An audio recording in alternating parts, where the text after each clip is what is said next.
Class कहाँ तक चर्चा की थी?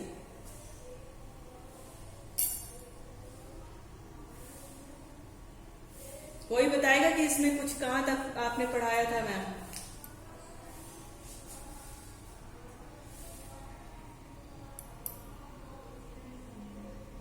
मैम अपने पेज नंबर मैं पेज नहीं अपूर्वा, मुझे तो मेरे सामने पढ़ा है, मुझे पता है कि मैंने किस लाइन पे। मैम आपने लास्ट पढ़ाया था जब सबकी पूजा एक सी अलग अलग है थी।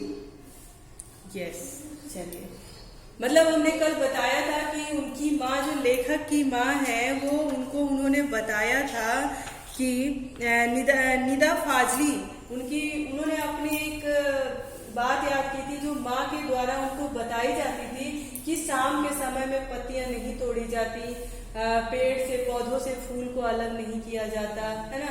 इस तरह की जब बातें वो समझाती थी तो किस तरह से दरिया के किनारे जा करके उसकी तारीफ करो, उसके सामने दिए जलाओ तो वो खुश होता था, है ना। तो इसी तरह को वो लोग कहते थे। अब हम क्या करते हैं, हम उन विचारों से थोड़ा आगे बढ़ गए। हम ये सब क्या कहते हैं, ये सब ढकोसला है, ये सब मानने की बात नहीं है। हम उसके आगे अपने विचारों को बड़ा कर देते हैं। तो उसी को आधार बनाते हुए जो निदा फाजली जी हैं, उन्होंने लिखा कि अब कहाँ वो दे कि लोग दूसरों के दुख से दुखी होते, यानी समुद्र के किनारे हम जाके मजा मस्ती करेंगे, वापस चले आएंगे, खेलेंगे कूदेंगे, चले आएंगे, लेकिन दिया जलाने का विचार किसके मन में आता है? हमको कहाँ वो खुशी मिल रही है कि हम समंदर को खुश कर दें कि भाई अगर खेलने आए, यहाँ पे एंजॉय करने आए हैं, तो कम से कम एक दिया जला दे, ताकि हम अगर इस समुंदर से खुश हो रहे हैं तो दरिया भी हमारे दिया जलाने से खुश हो जाए। ऐसा हम नहीं सोचते। हम क्या करते हैं, अपने बड़े लोगों की बातों को काटते हुए आगे जाते कि नहीं, ये सब तो बात कहने की, समुद्र दिया जलाने से क्यों खुश होगा। इस भावनाओं की कदर नहीं करते। इसी को देखते हुए उन्होंने कहा है कि अब कहाँ जो लोग दूसरों के दुख से दुखी होते हैं। फिर उन्होंने कहा कि सबकी पूजा एक सी, अलग अलग है रीत। कह रहे कि हमारी माँ ने कहा कि सबकी पूजा एक सी, यानी किसी को भी आप अपना आराध्य मानते हो, कोई भी भगवान है, कोई भी देवता है, कोई भी धर्म है, सब एक है। बस हम क्या करते हैं, अपने अपने तरीके से उसको करते हैं। हम भगवान को याद करते हैं हिंदू धर्म में, किताब पढ़ के, ये श्लोक पढ़ के, है ना, गायत्री मंत्र पढ़ के, आपका हनुमान चालीसा पढ़ के, दुर्गा चालीसा पढ़ के, और वही दूसरे धर्म के लोग उनको कुरान और उनका नमाज पढ़ के करते हैं। तरीका अलग है, लेकिन ईश्वर कौन है? एक ही है। हम कोई खुदा कह के उनको याद करता है, कोई भगवान, कोई ईश्वर, कोई प्रभु करके याद करता है ना। कोई इष्ट कहता है, कोई बाइबल की बात करता है, कोई धार्मिक ग्रंथ की बात करता है, कोई अपना कुरान की बात करता है, लेकिन ईश्वर तो एक ही है। ईश्वर को किसने बांटा? हमने। तो कह रहे हैं कि ऐसे ही लोगों की बात कर रहे हैं कि जो जाने अनजाने बहुत कुछ ऐसी गलतियां उनसे हो जाती हैं, लेकिन उन चीजों को वो क्या करते हैं, दरकिनार करते हैं, इग्नोर करते हैं। ये नहीं उनके मन में भाव आती है कि मेरे ऐसे करने से शायद उनको कोई दुख हुआ होगा, या फिर मैं ये काम करूं तो उनको खुशी मिलेगी। ऐसी भावनाएं आपके मन में नहीं रह गई है। इसीलिए उन्होंने इस शीर्षक का नाम इस तरह का दिया। अब कह रहे हैं कि ग्वालियर में हमारा एक मकान था। अब एक कहानी और आपके सामने बता रहे हैं कि ग्वालियर में हमारा एक मकान था। उस मकान के दालान में 2 रोशनदान थे। दालान यानी जो कॉरिडोर की बात आप करते हो, उसमें 2 रोशनदान थे, 2 खिड़कियां थी, उसमें 2 रोशनदान थे। उसमें कबूतर के एक जोड़े ने घोंसला बना लिया था। एक बार बिल्ली ने उचक कर दोनों में से एक का अंडा तोड़ दिया। कह रहे कि गांव में, ग्वालियर में मेरा गांव था, वहां पे दालान में, कॉरिडोर में 2 रोशनदान थे। उसमें कबूतर ने अपना घोंसला बना लिया था, पर एक बिल्ली ने उचक करके, यानी उछल करके उस दोनों में से एक के अंडे को तोड़ दिया था। अंडे को तोड़ दिया। मेरी माँ ने देखा तो उसे दुख हुआ। उसने स्टूल पर चढ़कर दूसरे अंडे को बचाने की कोशिश की, लेकिन इस कोशिश में दूसरा अंडा उसी के हाथ से गिर करके टूट गया। कबूतर परेशानी में इधर उधर फड़फड़ा रहे थे। उनकी आंखों में दुख देखकर मेरी माँ की आंखों में आंसू आ गए। इस गुनाह को खुदा से मुआफ कराने के लिए उन्होंने पूरे दिन रोजा रखा।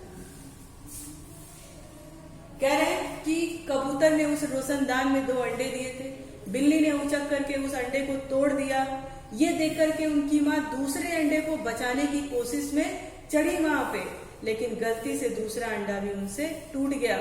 इस बात को जब दूसरा अंडा भी टूट गया तो वो कबूतर भाई, किसी का भी बच्चा अगर उसमें पल रहा है मर गया तो उसकी माँ दुखी होगी, तो क्या कर रहा था, कबूतर इधर उधर फड़फड़ा रहे थे। इसको देख करके उनकी माँ भी दुखी हो गई और रोने लगी और ईश्वर से किस प्रकार माफी मांगे उस दिन। तो उन्होंने क्या किया, एक दिन का रोजा रखा। यानी उन कबूतर के दुख से उनकी जो भावनाएं थी वो जुड़ी, उनके दुख से वो दुखी हुई। और अब आज हम क्या करते हैं, बहुत सारे लोग मांसाहारी हैं तो अंडे खा जाते हैं, या फिर गलती से अगर हमसे कुछ, वो भी हम सबकी बात नहीं करेंगे, कुछ लोगों की ही बात कर रहे हैं यहाँ पे, हम किसी को एक लाइन में जज नहीं कर सकते। बहुत कम लोग हैं जो उसके लिए अफसोस जताते हैं और बहुत सारे लोग हैं कि उसकी कोई परवाह ही नहीं करते हैं। तो हम क्या करते हैं, या तो हम अंडे खाते हैं या फिर अगर हमसे अंडा टूट गया चलो कोई बात नहीं, घर की सफाई करते हैं। अगर कहीं पे कोई अंडा पड़ा मिलता है तो हम झाड़ू में फेंक देते हैं, उसकी सफाई कर डालते हैं। क्यों? क्योंकि वो पशु पक्षी है, कोई कीड़े का अंडा होगा, कुछ भी होगा, हमें उसकी कोई परवाह नहीं है ना। लेकिन लेखक जो है वो क्या कहता है कि समस्त संसार में कोई भी जीव हो, चाहे वो पशु पक्षी हो, कीड़े मकोड़े हो या मनुष्य हो, सब एक ही बराबर, यानी सारे सजीव जीव को एक ही बराबर माना है, उनके दुख को एक ही समझा है। लेकिन हम कहीं न कहीं ऐसे में नहीं कर पाते, इसीलिए उन्होंने कहा है कि अब कहाँ जो लोग दूसरों के दुख से दुखी होते हैं। कह रहे हैं कि सिर्फ रोती रही और बार बार नमाज पढ़कर खुदा से इस गलती को माफ करने की दुआ मांगती रही, है ना। ग्वालियर से बंबई की दूरी संसार को काफी कुछ बदल दिया। वर्सोवा में जहां आज मेरा घर है, पहले यहाँ दूर तक जंगल था, पेड़ थे, परिंदे थे और दूसरे जानवर थे। यहाँ अब समंदर के किनारे लंबी चौड़ी बस्तियां बन गई थी। इस बस्तियों ने न जाने कितने परिंदों और चरिंदों से उनका घर छीन लिया था। देखिए, परिंदों कहा है जो उड़ते हैं और चरिंदों कहा है जो जमीन पे चरते हैं। यानी पक्षियों को कह दिया परिंदा और पशुओं को कह दिया चरिंदा। इन दो शब्दों में अंतर आपको देखना होगा, परिंदों और चरिंदों में। तो परिंदों से तात्पर्य पक्षी हो गया और चरिंदों से तात्पर्य पशु जो जमीन पे रह के चलते हैं, घास वास खाते हैं, है ना। तो कह रहे हैं कि वहां पे कई परिंदों और चरिंदों से उनका जगह छीन लिया, उनकी जमीन छीन ली, है ना।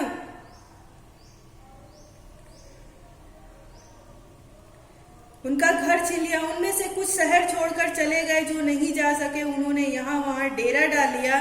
इसमें से 2 कबूतरों ने मेरे फ्लैट के एक मचान में घोंसला बना लिया। बच्चे अभी छोटे हैं, उनके खिलाने पिलाने की जिम्मेदारी अभी बड़ी कबूतरों की है।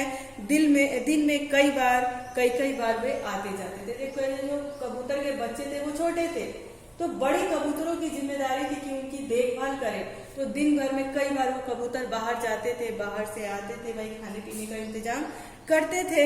जैसे हम बड़े लोग अपने छोटे बच्चों को पालने के लिए बाहर नौकरी करते हैं, व्यापार करते हैं, कुछ न कुछ करते हैं ताकि पैसे कमाए और उनका काम चले, ठीक। तो उसी तरह से वो कबूतर भी, जो बड़े कबूतर थे, वो बाहर जाते थे, दानों की खोज में जाते थे और अपने बच्चों को बड़ा करने के लिए, उनको मजबूत बनाने के लिए कुछ दाने का इंतजाम करते थे। वे दिन भी कई बार आते और जाते, और क्यों ना आए जाए, आखिर उनका भी घर है। लेकिन उनके आने जाने से हमें परेशानी भी होती थी। लेखक कह रहे आखिर वो क्यों ना आए जाए, वो तो उनका भी घर है। मेरे मचान पे उन्होंने घोंसला बना लिया तो घोंसला तो उनका घर हो गया, लेकिन उनके आने और जाने से हमें परेशानी होती थी। वे कभी किसी चीज को गिराकर तोड़ देते, तो कभी मेरी लाइब्रेरी में घुसकर कबीर या मिर्जा गालिब को सताने लगते। कबीर या मिर्जा गालिब यानी उनकी जो लिखी हुई रचनाएं थी, जो किताब थी उनकी लाइब्रेरी में थी, तो उनको सताने लगते, उनको गिरा देते थे। तो वही कहते थे कि कभी कुछ चीजों को गिरा करके तोड़ देते, तो कभी मेरी लाइब्रेरी में जा करके मिर्जा और गालिब को सताने लगते थे। हम रोज की परेशानी से तंग आकर मेरी पत्नी ने उस जगह जहां उनका आशियाना था एक जाली लगा दी। उनके बच्चों को दूसरी जगह पर रख दिया। उनके आने जाने की खिड़की को बंद किया जाने लगा। खिड़की के बाहर अब दोनों कबूतर रात भर खामोश और उदास बैठे रहते थे। मगर अब न सोलोमन है और न उनकी जुबान को समझकर उनका दुख बांटे, न मेरी माँ है जो इनके दुखों को रात को नमाजों से माफी मांगी। कह रहे हैं कि क्या हुआ, जब हमने वर्सोवा में एक फ्लैट बनाया, अपना घर बनाया, तो उसके मचान पे यानी उसके छत पे कबूतरों ने अपना डेरा डाल लिया, यानी अपना घोंसला बना लिया, और उनके लगातार आने और जाने से क्या होती थी, परेशानी होती थी। परेशानी में क्या होता था, कभी कोई चीजें गिरकर के टूट जाती थी, कभी वो मेरी लाइब्रेरी में आकर मिर्जा और गालिब को सताने लगते थे, तो इस तरह की परेशानी को देख करके हमने क्या किया, हमारी जो पत्नी थी उन्होंने विचार बनाया कि इस खिड़की पर हम जाली लगा दें ताकि कबूतर अंदर से बाहर से अंदर ना आ पाए, और आने जाने की खिड़कियों को भी बंद कर दें। तो ये कहीं ना कहीं ये बताना चाह रहे हैं इस लाइन से कि उनकी पत्नी को उन पक्षियों से इतना लगाव नहीं था कि अगर मैं ऐसा कर दूंगी तो ये पक्षी जो ये कबूतर है ये दुखी हो जाएगा, वो अपने बच्चों से अलग होने की नौबत आ सकती है। फिर वो कहते हैं, अब कहाँ सुलेमान और अब कहाँ मेरी माँ। सुलेमान यानी जो चींटियों की भाषाओं को, उनकी मनोदशा को समझ करके अपनी जो काफिला था, उनका जो सैनिक का दल था, उसको और पीछे ही रोक लिए और कहे कि तुम लोग चले जाओ, तुम्हारी हत्या नहीं होगी, तुम बच जाओगे, सुरक्षित रह जाओगे, तुम अपने घरों में चले जाओ। और एक उनकी माँ थी जो अंडा गलती से टूट गया, उसके लिए उन्होंने दिन भर रोजा रखा और दिन भर रोती रही और नमाज पढ़ करके भगवान से माफी मांगती रही कि हमसे ये गलती हो गई। फिर कहते हैं कि नदियां सींचे खेत को, तोता कुतरे आम, सूरज ठेकेदार सा सबको बांटे काम। कह रहे कि नदियां सींचे खेत को, यानी नदी में पानी होता है, पानी कोई जहाँ संग्रह होता है वही नदी होता है। तो कह रहे नदियां खेत को सींचती हैं और तोते क्या करते हैं, आम को कुतरते हैं, और सूरज ऐसा ठेकेदार जैसा है जो हम सबको काम देता है। सूरज ठेकेदार का तात्पर्य जानते हो? सूरज अगर जैसे रात होता तो हमको पता है कि हम खा के सिर्फ सोना है, लेकिन सूरज उगता है यानी दिन उगता है, एक नए दिन की शुरुआत होती है और हम अपने अपने कामों पर लग जाते हैं। तो वही वो कह रहे हैं इस 2 लाइन के माध्यम से कि नदियां जो है वो खेत सींचती हैं और तोते आम को कुतरते हैं, और ये सूरज जो है ये एकदम ठेकेदार की तरह है, हमको क्या करते हैं, काम पे लगा देते हैं। उम्मीद कर रहे हैं कि ये पाठ आप लोग को अच्छे से समझ में आया होगा। कहीं पे कोई परेशानी है? आ गया समझ में? चलिए, कोई दिक्कत तो नहीं है ना इस पाठ में, समझने में दिक्कत होनी भी नहीं चाहिए। हाँ, कुछ शब्द इसमें ऐसे हैं जो आप एक बार उसको पढ़िएगा, अगर उसका अर्थ नहीं समझ में आएगा तो आप पूछ लीजिएगा, उन शब्दों को एक जगह उठा के लिख लीजिएगा या फिर अपने बुक में ही हाईलाइट कर लीजिएगा, क्योंकि उन शब्द को लेकर के आपके सामने या तो शब्दों को जोड़ के कोई मुहावरा हो जाएगा या तो उसका विलोम शब्द पूछ लिया जाएगा, क्योंकि बोर्ड एग्जाम में आपके पर्यायवाची शब्द और विलोम शब्द आएंगे, विलोम, पर्यायवाची और मुहावरा, है ना। तो ये आएगा, तो हो सकता है कि आपके बीच से ही किसी किताब के जो भी पाठ आप पढ़ रहे हो उस बीच से ही ऐसे शब्दों को उठा के उसका विलोम शब्द पूछ उसका विलोम शब्द पूछ ले, इसलिए आप जो है उन शब्दों को निकाल के उसका अर्थ समझ लीजिएगा। अगर नहीं आएगा तो वो हमसे पूछ लीजिएगा, पर उसको अपने बुक में हाईलाइट जरूर कर लीजिएगा, ठीक है। अच्छा, चलिए, एक प्रश्न है कि बड़े बड़े बिल्डर समुद्र को पीछे क्यों ढकेल रहे हैं? बताइए, बड़े बड़े जो बिल्डर हैं समुद्र को पीछे क्यों ढकेल रहे हैं? ऐसा क्या जरूरत आ पड़ी कि उनको समुद्र को पीछे हटने पे मजबूर करना पड़ रहा है? घर बनाने के लिए, बिल्डिंग्स बनाने के लिए। मैम, क्योंकि अब हम सब अलग अलग रह रहे हैं और हमें जमीन की कमी हो रही है। अच्छा, ठीक है, तो जमीन की कमी हो रही है तो वो बिल्डिंग बनाने के लिए समुद्र को पीछे हटाने पर ही उसको मजबूर कर रहे हैं, ठीक है।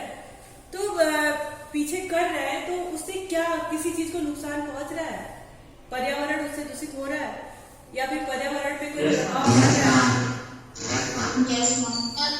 ठीक, तो देखिए, ये प्रश्न आपका इस तरह से बन सकता है बोर्ड में कि बड़े बड़े बिल्डर समुद्र को पीछे क्यों ढकेल रहे हैं और इससे आपका पर्यावरण पे क्या प्रभाव पड़ सकता है, पर्यावरण या आम जनजीवन में। इस तरह के प्रश्न इस पे बन सकते हैं।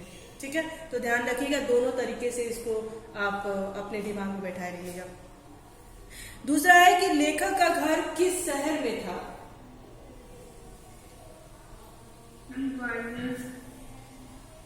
हाँ, लेखक का ग्वालियर में था। ठीक है, अब देखिए इसमें एक प्रश्न ऐसा भी बन सकता है कि लेखक जो थे वो ग्वालियर शहर के थे, लेकिन बाद में उन्होंने अपना घर कहाँ बनाया? उनका एक छोटा आशियाना कहाँ पे बना था? मुंबई में, वर्सोवा में, मुंबई के एक वर्सोवा जगह है, वहां पर बना था। ठीक है, दूसरा है जीवन कैसे घरों में सिमटने लगा है?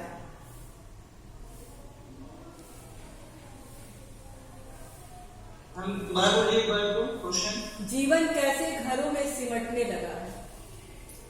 कैसे घरों में सिमटने लगा? पहले कैसे घर हुआ करते थे, अब कैसे घरों में सिमटने लगा? हम अब सब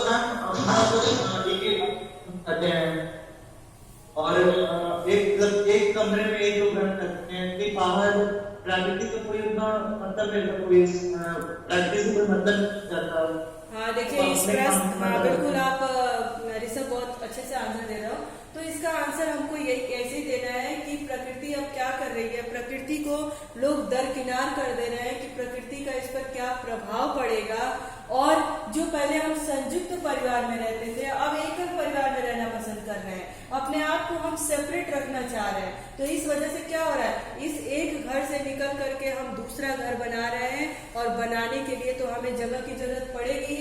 ऐसा तो नहीं कि हमारे जरूरत के हिसाब से धरती अपने आप बढ़ जाएगी, नहीं, हमें उसी में जगह बनाना पड़ेगा। और जब उसी में जगह बनाना पड़ता है तो हम क्या करते हैं, वनों की कटाई शुरू कर देते हैं, समुद्र को पीछे हटने पे मजबूर करते हैं और पहाड़ों को काटते हैं। इससे हमारा जनजीवन भी प्रभावित होता है और पर्यावरण भी प्रभावित होता है। आया समझ में? हाँ चलिए अब ये बताइए कि अरब से लश्कर को नूह के नाम से क्यों याद किया जाता था? अरब से लश्कर तक नूह को क्यों याद किया जाता था?